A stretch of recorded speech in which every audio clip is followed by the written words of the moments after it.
like, come over. Because I just know I don't want no hustle and bustle in my commute. Again, like, I give eyes. I'm like,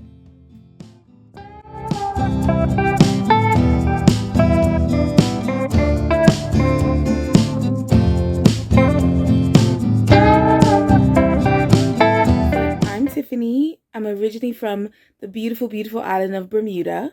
I've now lived in the UK for 13 years and I came to work and I've been here ever since. I came to work. What's your job? What's your role in the beautiful city of London at the moment? I work in retail head office in merchandising. I've been doing that since I've been here. Where I'm from, there is no opportunity for that. So I had to come to a big city to get a job. And you chose London. I mean, I'm a huge fan of London. I have lived here mostly all my life. It's actually quite sunny outside today. Don't say it, because if you say it, it's going to start raining again. So it kind of made me think of just to ask for you to complete this sentence. It feels like summer in London when? When I could smell the portable barbecues. Brilliant. Although, to be fair, in the UK, I think we do those in winter as well. I don't know. My in-laws like to do it in a little bit of springtime, but I mean, it's literally the portable barbecues. I hear people say, going to a rooftop. That is, to me, oh, it's summer. It's ready. I can see a hint of sun. Let's get on those rooftops. Any bit of grass. If I go by any comment, I'm like, I just see people. That's where I'm like, okay, it's time to go outside. Love it. You said you've been here 13 years. Is that right? Yeah. Wow, that is a decade plus 3, if my maths is correct. Are there any pet peeves that you have or bugbears that you have about living in London? The main thing is the weather. The older I get, the less I can deal with how dreary it is. And I do sometimes think London can be not as friendly. Some people just, very aggressive. Like, especially, I hate the tube. I hate commuting on the tube because it's just, especially the morning commute, like it's just not, where none of us are excited to go to work. You don't have to be assholes about it. Sorry, language. Oh, you can swear on here. You can do whatever you want on here. This is not content for kids. One time I had to go into Central, and when you go into like Bank or Moorgate, I think people are just used to the fact that they have to be like sardines on the tube. It's ridiculous, and they are ruthless. Yeah. I agree. I definitely agree. In terms of things that you like about London, I'm sure there are a good few. Is there anything you like that isn't necessarily considered a popular opinion? So I'll give you an example. For me, I don't necessarily mind a rainy day or two, and I'll tell you why.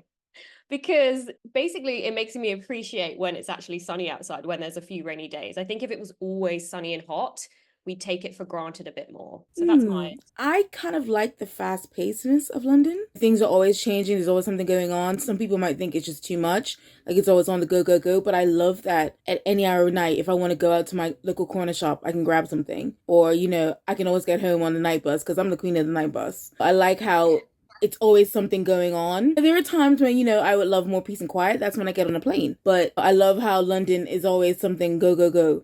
Yeah, to be honest, me too. They say that New York is like the city that never sleeps, but honestly, if you need something, 9 times out of 10, you can go and you can get it. There's always something to do. So we're going to play a little game. Okay. It's called Never Have I Ever, but it's nothing. It's not Never Have I Ever way that you in the way that it's a Never Have I Ever London edition. So never have I ever tutted at someone who's been standing on the wrong side of the escalators in the tube. I have. I'm like, move. Like, you need to move. Come on. I'm like, come over. Because I just know I don't want no hustle and bustle in my commute. Again, like, I give eyes. I'm like, it does, like, you kind of know that someone isn't aware of the London rules when they are on the wrong side, and you're kind of like, you don't want to be too rude, but you're kind of like, what are you doing? Like, who didn't tell you before you came that you can't stand on the wrong side? You need to do that. I would say never have I ever visited many of the London sites. Oh, really? Because I hate to say this, I'm advised against tourists. I appreciate tourists need to be someplace, for a local economy. But I hate people that don't walk with a purpose in a city. And it's like, it was just people. It's people. And standing around looking aimlessly. I worked near the Tower of London for many years. I've never been to the Tower of London. Right. I've never been on the London Eye. I've never been in Big Ben. And I said, I've lived here for a long time. I've never been to most of the major tourist attractions here. seeing people standing in the middle of like any road and you're kind of just like, why are you standing here? If you're gonna stand, just stand on the side. I don't understand why. Do you need to take a picture of H&M that's on Oxford Street? Do you need to do these things? Like, there's four of them. Just, they got H&M where you're from. Every time I see people in these like tourist areas, it's just like, you're here and you're just gonna cause a traffic jam. Move out my way. And that's I feel like I've become a Londoner. Because like, you need to move. Yeah, traffic jams, traffic jams, any traffic jams anyway are a bit shit. Never have I ever apologized profusely, knowing full well it's not my fault. I've done that. I say it's a British passive aggressiveness. It definitely, it's like, oh no, no, it's like, oh, be the fake. Oh yes, yes, oh yeah, no, you don't. You just say sorry, just say sorry. It's you don't sorry. I'm sorry. It's Pardon just me. like at the gym as well, I get it a lot. You're just walking past people like putting their stuff away and you just hear, sorry, excuse me, sorry, excuse me, sorry, excuse me. And you're just like, is this what we are as a nation? Like that's literally, that's it. That is our main way of communicating, is just saying sorry just in case. Never have I ever said, this is amazing after having eaten British food. I rate pie and mash. Mm-hmm. And oh, sticky toffee pudding. I think sticky toffee pudding is amazing. And those are the two. People ask me, how do you eat in London? I was like, because you have all the international food. You don't have to eat British food in London because there's so many different communities, which is like one of the things I love the most. The other day I had Nepalese food. And I was like, where in my life would I have been able to get food from Nepal? Hmm? Yeah, yeah, same. I actually had Nepalese food. There's a place called House of Momo in Wixen. Dalston. Was the I went to the first. Wixen one. You went there as That's where well? I went. Yeah, House of Momo. I had the little dumplings. They were so good. They were amazing. Oh my God. Oh, I literally it was. went there last week. Oh, come to London for the pie mash, sticky toffee pudding, and other cuisines. Nothing else really is the main idea here. You know, it's not hidden for me as someone from a Caribbean background. I appreciate that, they're very functional with the ingredients they had. You had a lot of potatoes. You had all the produce from the livestock. So you made something out of it. But it isn't necessarily for my taste. Yeah, it's not necessarily boring and bland as it, I think, used to be, because I think there are so many influences that have come in. It's kind of almost inevitable that like British cuisine has become not just fish and chips anymore. It's become a whole mishmash of other things. I don't remember the last time I ate British food and went, yum. Which is really funny because like the most quintessential thing I say British is Christmas time. It's a very big debate in my household because my husband is British. Yeah. And he likes to have a British Christmas. And I remember the first time I went to his family's house for Christmas and I was just like, what is this? And I was like, no, no, no, no, no. Like the lines to boiled Brussels sprouts Oh God, and pigs in a blanket, I don't get it. I mean, pigs in a blanket slaps if you have a nice, sauce with it, but like it was not in turkey. Like, don't even get me started on turkey. So it's like, to me, like Christmas is when everyone is so like quintessentially British. Yeah. And so I need to do my own Bermuda Christmas. This is what.